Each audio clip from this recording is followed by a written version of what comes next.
అధ్యక్ష అధ్యక్ష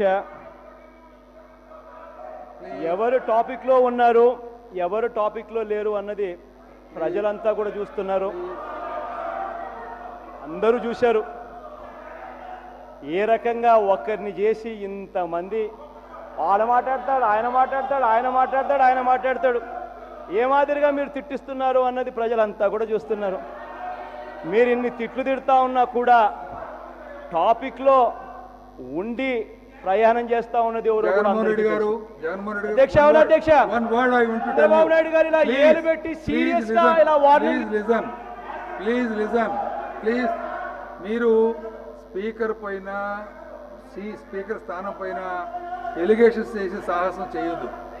I am impartial, I know my duty, I know my responsibilities. Please try to understand your responsibilities, your duties. Please. Unnecessary litigation, not good for you. Please. Not good for you. అధ్యక్ష, ఎంత గొప్పగా తిట్టినారు అనేది బాగా అర్థమైంది. తిట్టినప్పటికీ సబ్జెక్టులో ఎవరు ఉన్నారు అనేది కూడా ప్రజలందరికీ కూడా చూస్తూ ఉన్న వాళ్ళందరికీ కూడా అర్థమైంది.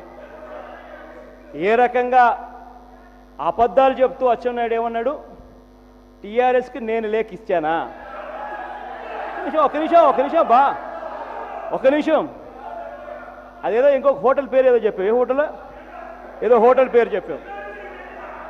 నేను కేసీఆర్కి లెటర్ ఇస్తే ఆ లెటర్ నీకెట్లా వచ్చిందయ్యా? అంటే కేసీఆర్ నీకు ఇచ్చాడా? ఇవాళ నేను చెప్తా ఉన్నా, ఛాలెంజ్ చేస్తా ఉన్నా, నేను కానీ లెటర్ ఇచ్చినందువల్ల ఎవడో స్టీఫెన్సన్, ఆ స్టీఫెన్సన్ ఎవడో నాకు తెలియదు. ఫస్ట్ ఆఫ్ ఆల్ ఆ స్టీఫెన్సన్ ఎవడో నాకు తెలీదు. నువ్వు చెప్పే అబద్ధాలు నేను చెప్తా ఉన్నా, ఛాలెంజ్ చేస్తా ఉన్నా. దమ్ము ధైర్యం ఉంటే నేను లెటర్ ఇస్తే ఎవడో స్టీఫెన్సన్ అనేవాడు ఎవడో నాకు తెలియని వ్యక్తికి ఎవడో ఎమ్మెల్సీ ఇచ్చానని చెప్పి అంటా ఉన్నావు. నేను లెటర్ ఇస్తే నేనేదో ఎవడో హోటల్, నువ్వు చెప్పిన హోటల్ పేరు కూడా నాకు తెలీదు, ఆ హోటల్లో నేనేదో ఎవరినో కలిశానని చెప్తున్నావు. నేను ఛాలెంజ్ చేసి చెప్తా ఉన్నా, నీకు దమ్ము ధైర్యం ఉంటే నువ్వు రుజువు చేయి, నేను రాజీనామా చేస్తా. లేదంటే చంద్రబాబు నాయుడు రాజీనామా చేస్తానేమో గట్టిగా సవాల్ విసురుతాను నేను.